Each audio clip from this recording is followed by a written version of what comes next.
¿Crees en pactos entre Arena y FMLN? ¿Lo ves muy cerca o no es posible? Es difícil si analizamos la historia reciente, aunque se han puesto de acuerdo en muchas decisiones. Ahora, si la crisis es tan grave como lo que algunos economistas plantean, si realmente la sacudida es muy fuerte, a lo mejor la misma situación propiciará que se pongan de acuerdo en algunas cosas. Yo no sé si eso va a pasar o no, pero realmente he escuchado a algunos economistas y hablan de que esta crisis es posiblemente la más grave desde 1929 en adelante, después de la debacle de Wall Street.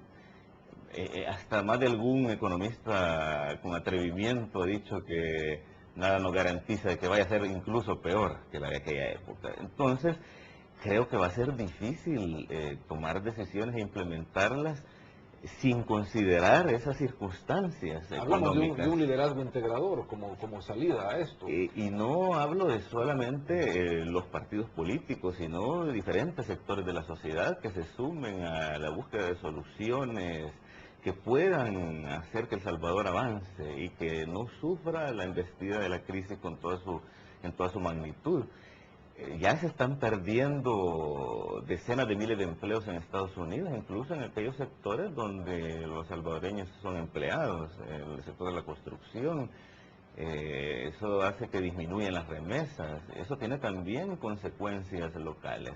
Pero sí, la crisis comienza a golpear con toda su fuerza a mediados de año, finales de año, entonces el futuro gobierno realmente tendrá que pactar, que requerir de amplios consensos, porque una erosión en la gobernabilidad podría ser todavía peor para los momentos que se avecinan. Claro, y estamos en conceptos tan básicos como pedirle al otro que si pierde acepte la derrota y que si el otro gana no humille al derrotado. Es decir, estamos en un nivel tan básico todavía y frente a un problema como este, ¿cómo percibes esas cosas?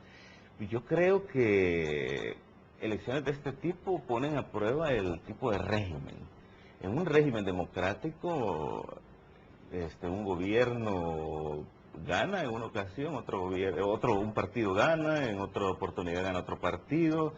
Las instituciones no se alteran por ello. Las elecciones no son traumáticas.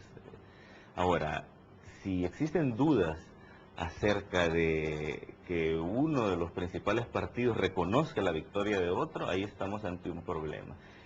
Fíjate que yo conversaba con un observador internacional y me mencionaba que, por ejemplo, en su país, un país de la Europa Occidental, no existe la necesidad de observación internacional. Y yo creo que ese es un país democrático, con un claro régimen democrático. No hay necesidad de observación internacional porque existe tal grado de confianza en el proceso que no hay necesidad. Es curioso, la última encuesta del UDOP habla de que el 42% de la población aproximadamente piensa que hubo fraude en las elecciones del 18 de enero. Independientemente de que no lo haya habido, posiblemente no lo hubo porque todas las fuerzas políticas fueron garantes del proceso. Pero existe poca credibilidad del organismo electoral, del proceso per se. Entonces eso realmente nos debería mover a la reflexión, porque la población no confía en el proceso electoral. Existe el peligro de que las elecciones sean un ritual únicamente y no revisan el significado que tiene en un país democrático.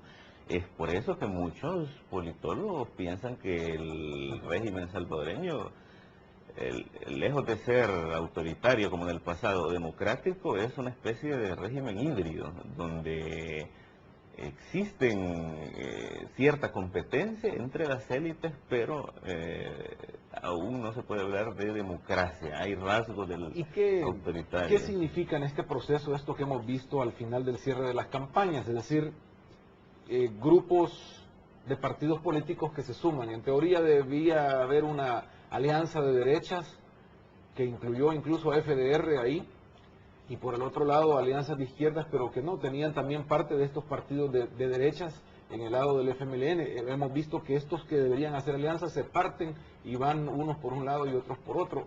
¿Cómo al final se hará la conformación del espectro político, o si es que realmente esto va a terminar en un bipartidismo? Porque también hay pérdida de credibilidad en estos partidos que se han sumado a estas alianzas. Sí, al margen de que estos partidos se hayan retirado de las elecciones, ya los números mostraban una clara tendencia hacia el bipartidismo. El comportamiento entre las elecciones legislativas y las presidenciales ha sido diferente, mientras en las elecciones legislativas hay un claro multipartidismo. En elecciones presidenciales el bipartidismo, la tendencia bipartidista era cada vez más y más clara. Algunos índices de medición que se utilizan lo mostraban así muy claramente. Independientemente de que si hubieran participado el PCN, el PDC, posiblemente las cosas no hubieran cambiado. Estos partidos hubieran obtenido una votación insignificante, de manera que ahora se han sumado. Las alianzas pueden dar una imagen de inclusión para los principales partidos políticos. Alguien que se alía con otros posiblemente sea conservador, aparentemente, al menos en la percepción. Ahora, el hecho de que se alíe, por ejemplo, el domingo en el estadio se veía gente como tú mencionabas, del FDR, había gente del PDC, del PCN, pero una cosa es que las cúpulas, los dirigentes, se encuentren ahí, y otra que las bases obedezcan ciegamente lo que le dice su secretario general o su diputado. Es por eso que también se ve gente vestida con los colores de demócratas cristianos o pecenistas en las actividades del FMLN. Al final, creo que el electorado responderá a sus propias motivaciones, su propia visión del país, y en base a eso va a emitir el sufragio. No creo que alguien vote porque su dirigente o su líder municipal le dice que lo haga por una u otra fuerza política. Yo creo que al final la gente va a tomar sus propias decisiones, y dentro del Partido Demócrata Cristiano van a haber personas que votarán por el FMLN y personas que votarán por ADN. Danilo, mencionabas al principio el fin de un ciclo político para el país, o al menos muchos lo consideran así. ¿Qué significa eso? Porque estamos viendo precisamente que la gente desconfía del Tribunal Supremo Electoral, los mismos partidos políticos dicen vamos a reformar el Tribunal Supremo Electoral, vamos a cambiar, hay que generar una ley de partidos políticos. Estamos viendo precisamente que ahora ya se destapa información sobre cuentas bancarias de candidatos, lo cual me pide a pensar que en el futuro eso debería ser, o al menos lo que la ciudadanía ha aspirado, es que siempre se aplique transparencia. ¿Realmente hemos llegado a un ciclo donde los políticos tendrán que reinventar ese esquema para manejarse? Bueno, yo pienso que sí. Las reformas políticas de los acuerdos de paz ya tienen que ser revisadas, o por lo menos complementadas con otras normas, porque una cantidad de años después ya no responden a los nuevos desafíos que tenemos. Hay muchas reformas que se están pidiendo a gritos entre diversos sectores. Ley de acceso a la información. Para un régimen democrático, la rendición de cuentas es clave. De hecho, es un componente vital de un régimen democrático. Y, por supuesto, para que la población exija la rendición de cuentas, debe contar con información oportuna, clara, veraz. Por otro lado, tenemos diversas reformas electorales también. Muchos están pidiendo la composición plural de los consejos municipales. También se está solicitando, y esta creo que sería una de las más importantes, la despartidización del Tribunal Supremo Electoral.